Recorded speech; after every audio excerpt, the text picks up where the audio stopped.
I'm 29. My husband's 33. We've been together since we were in college. I am pregnant with our first child, and we went this week to find out the sex of the baby. When the doctor told us we were having a girl, I could see her jaw quite literally drop at the expression on my husband's face. He dropped the papers he was holding and walked out. He doesn't speak to me for the rest of the day. At dinner, I finally say to him that if he was only planning on being a good father to a boy, he should let me know now. His response is to point to his sister, 20 female, who is sitting across the table. He sarcastically introduces us to each other, as if we haven't met, and says, "That right there, in case you've forgotten, is a girl." Don't presume to lecture me when I'm the only one of us who has ever raised a girl. I know what they are about. He apologized soon after and said he was just mad that I challenged him. His father died when he was 22, and after that, he has been running the family business with his two other brothers. His sister is the baby of the family, and is proud of the fact that she is 5'5" and 109 pounds. I've never liked her since she makes comments like how I needed to get Botox because I was quickly looking to be older than my husband. She herself has already had Botox and fillers because she's afraid she'll age like her mom, who is in her late 50s. She has made no effort to find work and gets a hefty allowance from her brother that come with the requirement she run all decisions past him. Since the announcement, my husband has been spending all his time in his office. He reluctantly agreed to post a gender reveal announcement. While he's been affectionate when he sees me, he also has been making comments like telling me to stop eating chips because mothers who get overweight during pregnancy apparently pass on impulsive eating habits. When I bring up anything remotely close to the baby, he shuts down completely and says he needs to go do some work. When I suggest therapy, he says that I'm the only one who seems to be upset around the house, but if I needed to deal with my insecurities, so be it. The only good part is that my sister-in-law has come around to having a niece. She's been picking out a lot of designer baby clothes and talking about taking our daughter to tap and ballet lessons. But it worries me when I look at his sister because I almost hallucinate a future version of our daughter, heavily materialistic, financially supported by a man, and obsessed with her appearance. Am I biased in that other factors may have caused my sister-in-law to be the way she is? My husband is much more traditional than my own family, but of course I would be raising my daughter too. And he is of course a great provider, and I can't deny the fact that my sister-in-law has had a lot of opportunities handed to her because of her brother's backing, and I'm sure he'd support any child of his the same. Should I wait for him to come around to having a child? I heard men bond after spending time with the baby. Edited to add, he is not afraid that my daughter would turn out like his sister. His sister, who doesn't sleep around and watches her weight and doesn't speak out against him, is his ideal type of daughter. He constantly upholds her as one of the closest people to him and wishes that even I were more like her. So, you're going to bring your child into a world where her father resents her for existing because of her genitals? Why would you do this to an innocent baby? Your child is going to end up with severe psychological damage if you allow this to happen. Your responsibility as a parent now is to your child. You tell your husband to get his butt into counseling, or he can pay child support and alimony instead. The way he is acting is unacceptable. You two never should have had a baby if he was going to freak out over a female child. Ultimatum him now for the sake of the life growing inside of you. P.S. You realize that since you're a woman, he thinks you're inferior as well, right? Tell him he's the one who shot an X chromosome into you, and if he's not able to accept a daughter, he has no right to call himself a man, let alone a father. I'd be petty and rude. I could not tolerate that kind of misogyny in my house. I'd start making Henry VIII jokes and ask if I was going to be beheaded after the dreaded female was born, or if he'd wait until he found a different woman to try for a son with. I don't know how you're going to handle this. I could not. I would become the worst person to drive him to the hills, because I could not bring a little girl into this world with a shadow like him in her life. I'd rather tell my daughter she doesn't have a father than ever let her find out that she had one that hated her for being a girl.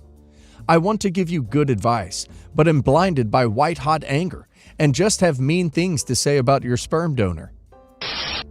Hannah and I dated for 15 months about 3 years ago. During that time, I was invited by her dad to play in his adult ball hockey league. I turned out to be a stellar goalie, and the team welcomed me with open arms. Hannah would eventually initiate a breakup that was incredibly messy after accusing me of cheating. Hannah went no contact for a few days before eventually cornering me in a coffee shop with her friends, who all confronted me.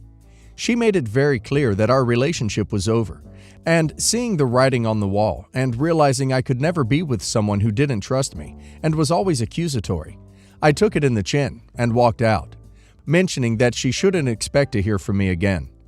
In the following 36 hours, Hannah did a 180 and attempted to reconcile, but by then I had gone no contact.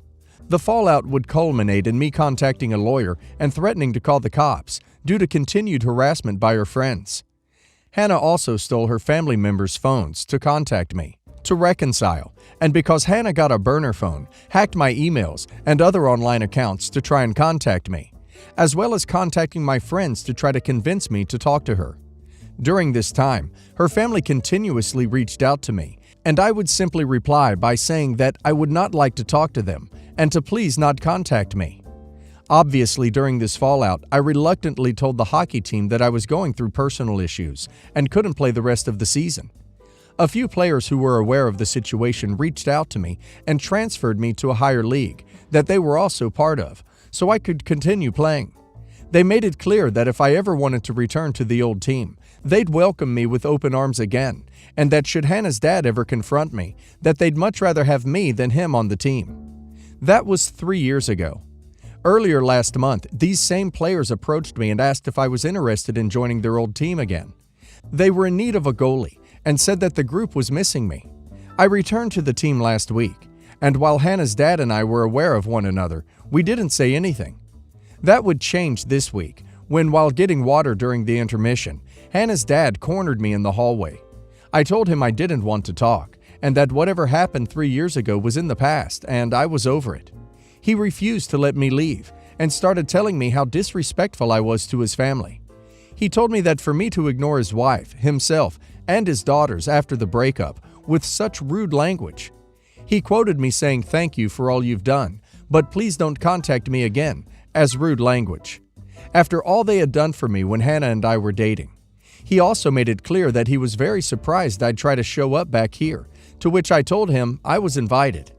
I reiterated to him that Hannah had stolen their phones, had harassed my friends and family, and had broken laws in an attempt to contact me, and that I was within my right to call the cops and file a restraining order. So maybe I had every right to ask not to be contacted, and that I couldn't trust anyone. I quickly walked out of the conversation to the waiting team, who was aware that something had occurred. Following the game, a few teammates approached me to ask what was said. I told them that Hannah's dad was harboring hard feelings towards me and made it clear I wasn't welcome. The teammates said that they'd have a word with him. This leads me to my dilemma. I want to continue playing with this team, but what happened has left me a little scared. With such a physical sport, I don't necessarily want someone who is carrying hard feelings towards me to injure me.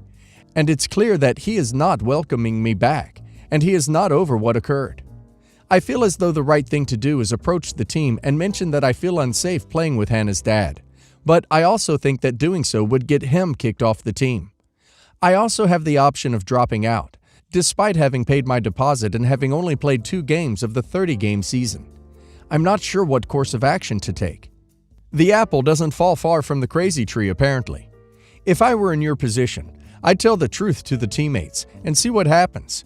The truth is a powerful defense. You could also mention that if you leave the team, you might just look for another local team to join. Losing a stellar goalie to rivals might be something your teammates would take seriously. You already put money on the team, and the entire team is with you on the issue. No point in leaving. I think try to clear things up with him. If that doesn't work, then tell your team about it. Update. The team captain on Sunday is also a member of my Tuesday team, along with a few other players. I emailed them and asked to meet with them earlier that night so I could tell them what happened. They listened, but in the end didn't share my same level of concern, citing that in my goalie gear, Hannah's dad wouldn't dare try to get physical with me. They also told me that without any direct physical threat, there's not much they can do in regards to removing him from the team. Regardless, they agreed to be vigilant when I walk off the ice alone to fill my water, and keep an eye on me when walking to and from my car, and anytime he could approach me one-on-one again. The team also told me to come back on Sunday and to not let this get in my head. They reiterated that I had every right to be there regardless of what Hannah's dad said. I did return Sunday, yesterday, and by coincidence was made to play out instead of goalie, putting me on the same line as Hannah's dad. Before people jump to conclusions and say this was planned, I can attest that this was pure coincidence, and I agreed to the change. We played well, and he didn't approach me at all during or after the game. Even so, I kept some distance when off the ice and didn't instigate anything. I'm under the impression that Hannah's dad was simply a messenger for Hannah and her family, who harbor the harshest feelings towards me following the breakup. Hannah's dad is relatively quiet and reserved, and it surprised me that he would paint a target on his back by doing something as public as cornering me to vent his family's frustration. Also, his lack of action both on my first week and this past Sunday led me to think that he would rather avoid the confrontation. Nevertheless, my team is aware that if he makes me uncomfortable again, that I have no problem with walking away as I did when Hannah's family first harassed me, and whether or not they'd choose to do something at that point isn't my problem. Together for almost 3 years, got pregnant unexpectedly. Had a super difficult pregnancy with many complications, including severe HG, bleeding, finding out I have a gene mutation that causes pregnancy complications and birth defects. We broke up at the beginning of my pregnancy because he thought I was being dramatic about the HG and refused to take me to the hospital. After I was taken to the hospital and the doctors told him how close to dying I had been, he realized he had been stupid and we reconciled. I was in labor for almost 60 hours. Things didn't progress properly. There were complications. I finally had an emergency C-section. Baby was born on Star Wars Day. Recovery has been completely awful for me, and once again, my boyfriend has decided I'm being dramatic because son is an easy baby. Pain from having my abdomen opened and then stitched shut. Rock-hard boobs and sleep deprivation, but thanks, I guess. He changes diapers and holds, plays with the baby when he's not working or ducking around on the internet. So, the stuff about my mom. Shortly after we reconciled, he and my mom had a disagreement about something. At the time, he told me that she was being toxic and trying to meddle in our relationship, and that it was better if we ceased communication. He showed me screenshots from his phone that, at the time, seemed fairly convincing. My mom isn't crazy about him anyway, and she'd made no secret about that when we were separated. So even though I was surprised by the things she was saying, I did believe him, and stupidly felt like it was the right thing to do to make things work out with him. It bothered me that he was constantly asking me if I'd been talking to her, and that he was paranoid about it. But I was like, well, what she said was really hurtful. Basically that he was A-ing me, but that I was too stupid to see it, and that she was going to come take our baby away so he wouldn't be raised by him. So I understand. A couple of days ago, I overheard him talking about me on a Discord voice chat, basically complaining that I was being lazy and useless since I gave birth and that it was my job, so I needed to suck it up and do it. I didn't let him know that I had overheard, but I was upset. Later on, we were in the bedroom and the baby was losing his mind and I was having trouble getting him to latch, and I was in so much pain, and I just started crying and saying I wanted my mom. He snapped at me that my mom had filled my head with feminist garbage my whole life, and that was why I was weak and couldn't handle something women have been doing for thousands of years. I was kind of floored. I'd never heard him say anything like that before. I told him he needed to leave and go sleep elsewhere because I was really hurt. When he went to work the next morning, I decided to call my mom and see what the hell he has been doing on the internet, because I feel like that was the logical step to take. I was not that surprised to find out he'd been on men's rights type websites. If you agree with that, fine, whatever. And was using them to express his frustrations that, although he'd thought he'd found an ideal young partner who would have babies and turn into an ideal housewife, which was so weird to read because I feel like I'm the furthest thing from some housewife type, and I'm not shy about that. I guess my mom has been filling my head with feminist garbage my whole life after all. When we first met, it seemed like we had lots of shared interests and ideas, and he enjoyed my independence. But that pregnancy had made me gross and useless, and then giving birth made me even worse, saying the only good thing about me was that I had a boy my first go. I was pretty surprised, however, to learn that the original conversation he and my mom had was about his attitude toward me, but had nothing to do with him being A, and she never threatened to take the baby. She just suggested to him that if he really loved me, he would support me and be there for me. He told her she'd never speak to me again, and that she'd never meet her grandchild. She forwarded me the conversations. I'm not wrong in thinking this is all totally ducked up, right? There's absolutely no saving a relationship like this. I know it seems pretty cut and dry when it's all laid out, but I just need someone to give me some advice on what to do. Where to go from here? Let's see. Significantly younger partner. Check. Isolates you from loved ones. Check. Doesn't believe you about medical issues. Check. Lies and manipulates you. Check. Has misogynistic attitudes about children, childbirth, and gender roles. Check. All signs point to he's an A-hole. Things will only get worse. I'm sorry you are dealing with this.